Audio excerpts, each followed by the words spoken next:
استثنا 10واں باب۔ اس وقت خداوند نے مجھ سے کہا کہ پہلے لوہوں کی مانند پتھر کی 2 اور لوہیں تراش لے اور میرے پاس پہاڑ پر آ جا، اور ایک 24 صندوق بھی بنا لے، اور جو باتیں پہلی لوہوں پر جن کو تو نے توڑ ڈالا لکھی تھیں، وہی میں ان لوہوں پر بھی لکھ دوں گا۔ پھر تو ان کو اس صندوق میں دھر دینا۔ سو میں نے کیکر کی لکڑی کا ایک صندوق بنایا اور پہلی لوہوں کی مانند پتھر کی 2 لوہیں تراش لیں، اور ان دونوں لوہوں کو اپنے ہاتھ میں لیے ہوئے پہاڑ پر چڑھ گیا، اور جو 10 حکم خداوند نے مجمع کے دن پہاڑ پر آگ کے بیچ میں سے تم کو دیے تھے، انہی کو پہلی تحریر کے مطابق اس نے ان لوہوں پر لکھ دیا۔ پھر ان کو خداوند نے میرے سپرد کیا۔ تب میں پہاڑ سے لوٹ کر نیچے آیا اور ان لوہوں کو اس صندوق میں جو میں نے بنایا تھا دھر دیا، اور خداوند کے حکم کے مطابق جو اس نے مجھے دیا تھا وہ وہیں رکھی ہوئی ہیں۔ پھر بنی اسرائیل بیروت بن یکان سے روانہ ہو کر موسیرا میں آئے۔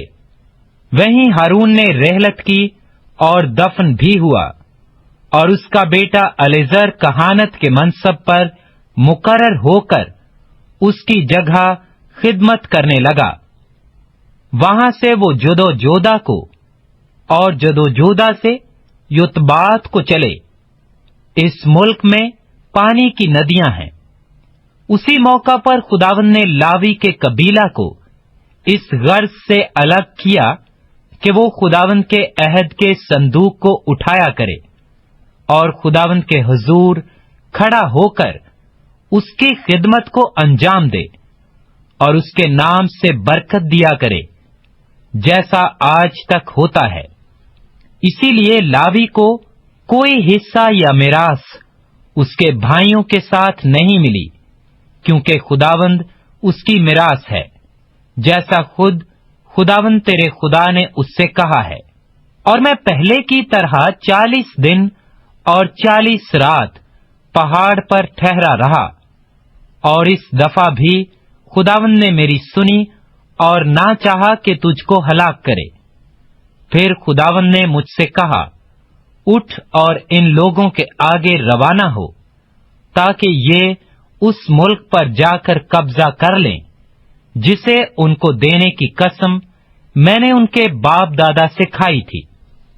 پس اے اسرائیل، خداوند تیرا خدا تجھ سے اس کے سوا اور کیا چاہتا ہے کہ تو خداوند اپنے خدا کا خوف مانے اور اس کی سب راہوں پر چلے اور اس سے محبت رکھے اور اپنے سارے دل اور اپنی ساری جان سے خداوند اپنے خدا کی بندگی کرے، اور خداوند کے جو احکام اور آئین میں تجھ کو آج بتاتا ہوں ان پر عمل کرے، تاکہ تیری خیر ہو۔ دیکھ، آسمان اور آسمانوں کا آسمان اور زمین اور جو کچھ زمین میں ہے، یہ سب خداوند تیرے خدا ہی کا ہے۔ تو بھی خداوند نے تیرے باپ دادا سے خوش ہو کر ان سے محبت کی، اور ان کے بعد ان کی اولاد کو یعنی تم کو سب قوموں میں سے برگزیدہ کیا، جیسا آج کے دن ظاہر ہے۔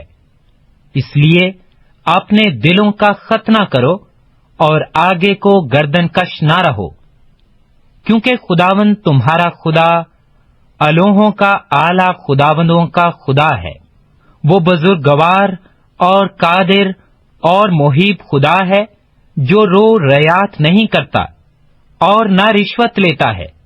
وہ یتیموں اور بیواؤں کا انصاف کرتا ہے، اور پردیسی سے ایسی محبت رکھتا ہے کہ اسے کھانا اور کپڑا دیتا ہے۔ سو تم پردیسیوں سے محبت رکھنا، کیونکہ تم بھی ملک مصر میں پردیسی تھے۔ تو خداوند اپنے خدا کا خوف ماننا، اس کی بندگی کرنا اور اس سے لپٹے رہنا، اور اس کے نام کی قسم کھانا، وہی تیری حمد کا سزاوار ہے، اور وہی تیرا خدا ہے جس نے تیرے لیے وہ بڑے اور ہولناک کام کیے جن کو تو نے اپنی آنکھوں سے دیکھا۔